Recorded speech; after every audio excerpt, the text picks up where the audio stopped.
আসসালামু আলাইকুম sir. Sir সেলাই দেওয়ার পরে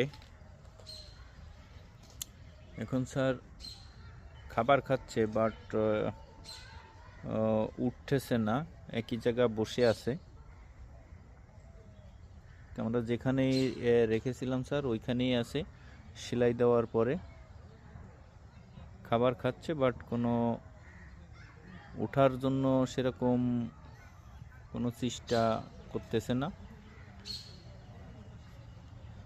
বরকত স্যার বলছে এইভাবে আজকে ডিস্টার্ব না করার জন্য, যেহেতু গায়ে ব্যথা স্যার ধরা হয়েছে, এই জন্য স্যার বলছে যে কালকে হয়তো একটু ব্যথা কমে গেলে উঠে যাবে, এবং ইঞ্জেকশন দেওয়া হয়েছে স্যার।